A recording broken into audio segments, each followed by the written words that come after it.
selamat datang di e-course Dikejar Closing dengan WhatsApp Marketing. Pada kesempatan kali ini, kita akan bahas tentang cara broadcast di WhatsApp yang efektif. Sudah siap ya untuk terima materinya? Ada beberapa hal yang teman-teman harus perhatikan untuk membuat broadcast yang efektif. Di antaranya adalah, yang pertama, pastikan calon penerima sudah save kontak kita. Kenapa si calon penerima harus save kontak kita terlebih dahulu? Karena broadcast kita tidak akan masuk ke penerima jika si penerima belum save kontak kita terlebih dahulu. Oleh sebab itu sangat penting jika kita ingin membroadcast suatu pesan, pastikan bahwa si penerima sudah save kontak kita terlebih dahulu. Oleh karena itu, mintalah calon penerima untuk save kontak kita terlebih dahulu. Berikut saya kasih contoh bagaimana bentuk pesan agar si penerima save kontak kita terlebih dahulu. Berikut adalah contoh chat agar si member WhatsApp list saya nge-save kontak saya terlebih dahulu. Jadi pertama-tama saya ucapkan selamat kepada mereka, kemudian di bagian akhir saya minta mereka untuk save nomor ini dengan nama belajar bisnis. Contohnya kira-kira seperti ini. Dan teman-teman bisa menyesuaikan dengan konsep WhatsApp list yang teman-teman buat. Oke, lanjut. Yang kedua, buatlah headline yang menarik. Headline yang menarik memegang kunci terkait akankah pesan broadcast kita akan dibaca atau tidak. Jika headline-nya tidak menarik, maka akan sangat kecil kemungkinan broadcast kita akan dibaca oleh si penerima. Selain itu, bahwa 3 detik pertama itu sangat ditentukan oleh headline yang kita buat di broadcast. Jika headline-nya saja tidak menarik, bagaimana orang akan membaca pesan kita secara keseluruhan? Anda bisa membuat headline menarik dengan menggunakan headline yang membuat orang penasaran, ataupun bisa juga menggunakan copywriting yang menjual. Oke, akan saya berikan beberapa contohnya. Yang pertama, terkait headline yang membuat orang penasaran.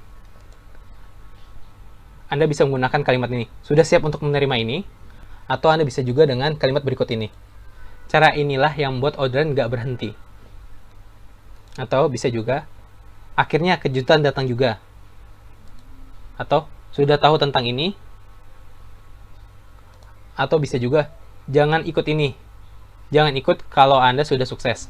Jadi ini ada beberapa contoh headline yang membuat orang penasaran, sehingga ketika orang baca headline-nya, mereka akan buka pesannya lebih lanjut. Oke, lanjut. Contoh headline dengan copywriting yang menjual. Berikut beberapa contohnya. Pertama, rahasia jago bahasa Inggris akhirnya hadir. Atau bisa juga terungkap teknik diet paling instan. Atau keren, cuma klik 3 kali langsung jadi. Ini ada beberapa contoh headline dengan copywriting yang menjual. Dengan beberapa headline ini, teman-teman bisa modifikasi sesuai dengan bisnis teman-teman. Oke, kita lanjut ke materi berikutnya. Yang ketiga, perhatikan jadwal broadcast. Jadwal broadcast sangat memegang peranan penting terhadap akan dibacanya broadcast kita atau tidak. Karena kesalahan dalam menentukan jadwal akan mengakibatkan broadcast kita tidak akan dibaca oleh si penerima. Oke, kita lanjut ke materinya. Jika ingin melakukan broadcast, lakukan antara pukul 11.30 sampai 12.30 atau pukul 16 sampai 17. Kenapa kita memilih waktu tersebut? Karena di saat ini orang sudah mulai membuka chat di WhatsApp-nya. Karena di jam tersebut pula, orang sudah mulai untuk persiapan untuk beristirahat. Sehingga mereka dari aktivitasnya yang dilakukan sehari-hari, mereka akan mulai membuka chatnya. Jadi, jangan sampai teman-teman salah memilih jadwal. Sekali lagi, jangan sampai salah memilih jadwal.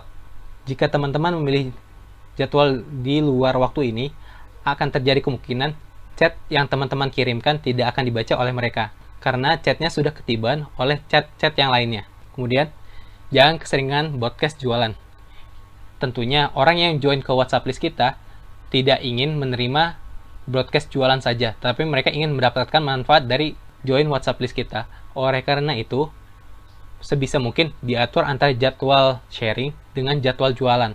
Jangan keseringan jualan, tapi bukan berarti kita mengesampingkan untuk jualan. Kita tetap jualan, tetapi lakukanlah edukasi terlebih dahulu sebelum memulai jualan. Kemudian, gunakan prinsip 80/20. Jadi misalkan kita ingin melakukan 1 kali jualan, maka sebelumnya kita harus melakukan broadcast edukasi dulu sebanyak 4 kali. Jadi dalam 5 broadcast, 1 kali jualan, 4 kali edukasi. Jangan dibalik, jangan 4 kali jualan, cuma 1 kali edukasi. Akibatnya apa? Nantinya orang-orang yang sudah join WhatsApp list teman-teman akan lari dengan sendirinya. Karena tadi teman-teman sudah keseringan jualan, dan tentunya yang mereka inginkan adalah mendapatkan manfaat, bukan cuma dipromosikan saja. Oke, sekian dari saya. Salam praktekkan. Terima kasih.